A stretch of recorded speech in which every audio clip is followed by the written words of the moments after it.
Magandang hapon mga ka-GT sa alam. At ito na naman po, alis na naman po kami ng mga manager ko. At ayan, first na post pa po ako kasi mainit po yan ang hapon na yan. Pupunta ko daw kami ng Green Hills at kinuha ko na po siyempre manager number 2 at daanan ko. Pupunta ako ng kanto sa store niya at parang katao-tao po sa Pansol. Parang hindi po resort. Nandito dahil wala pong tao. Diyan, alam po, nag-aantay na po si manager number 2. Pagkatapos po niya, may sakay ko si number 2. Punta na po ako kay Major number 1. Si Major number 1 ay nadadaanan ko na po. Ito niya naman po.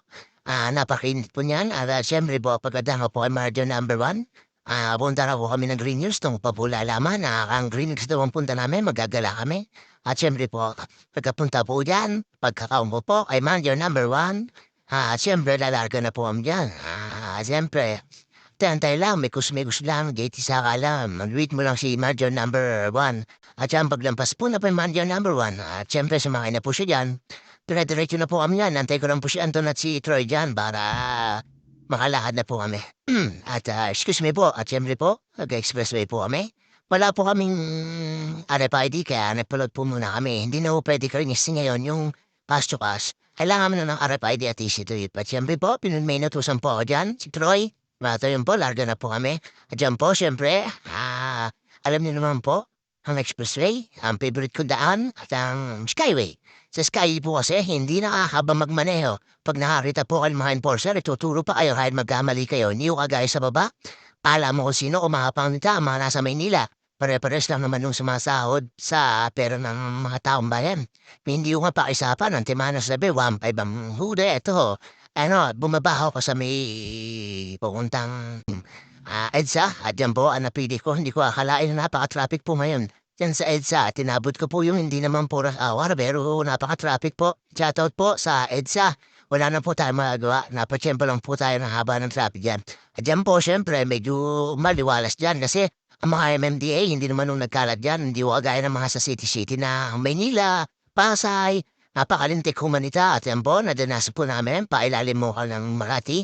At yan po yung traffic na tinatahak namin at medyo nawala po yung aircon namin dyan. Kaya pawis na kami, medyo nagloko yung aircon ng sa ni Major number 2. Di ko alam kung bakit bigla na nilang nawala lamig. At yan po, syempre, dire-diretso lang po ako dyan.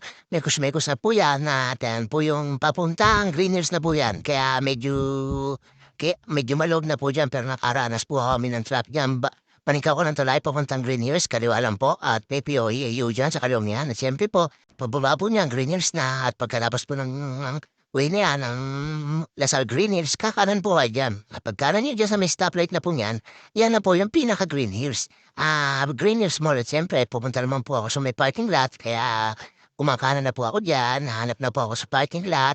At siyempre po, ayun na po, malaki na po magbabago ng Green Hills, magtataka na po kayo, puro building, wala na po yung Green Hills na nakalagay sa ibabaw. At ayan po, siyempre, dati po, ikot po kayo para mag-parking ngayon, andyan na, pagkanan niyo ho dyan, at ayan, kakaliwa na lang po kayo dyan sa building na yan na nasa kaliwa yan. Yan po yung parking lot naman ng Green Hills, yan po yung isa sa parking lot ng Green Hills pala. At doon po sa kabila, meron pa rin po, pero napakalayo na pong ikutin yan, wala na po yung dating Green Hills na pwede kayong humikot ng sasakyan. Ngayon hindi mapapalayo na kayo ng ikot. At syempre, kakaliwa po ako para sa parking. Nadaan na po ako ng parking dyan. At syempre po, 50 pesos po ang parking dyan. Succeeding 3 hours. At syempre po, magpapalamig lang naman po kami magkakapatid in Major number 1, Major number 2. Kaya nandyan at si Anton at si Troy. Syempre po, ayan, kuha po ako ng ticket. Tinanong po ako anong plate number. Nalimutan ko plate number nung otsi ni Major number 2. At ayan po yung Green Hills. Laki na po na pinagbago. Wala na po yung dati. Siyempre, papakita po ang bida. Hindi mo pwedeng hindi makipapakita bida.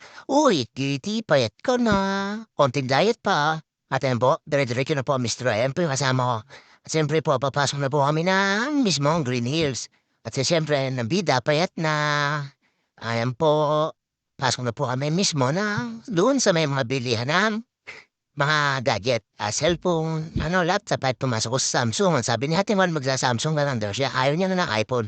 Paano nakikita niya yung camera maganda ng Samsung at tempo? Siyempre, tinanong ko po, palakad-lakad lang po si Manager number 1, Manager number 2, si Troy at si Anton. Mag-smoke lang po. At yan po, dire-diretso lang po yan. At siyempre po, pupunta ko kami dyan sa Damitan. Yan po, ang gusto nilang dalawa. Diyan po kasi overrun, pero napakaganda naman po ng mga quality ng t-shirt. Kaya dyan po ako kami minsan namimili. At hindi minsan buo sa Divisoria pag kami pangailangan pero may limit ko sa Greenish yung dalawa.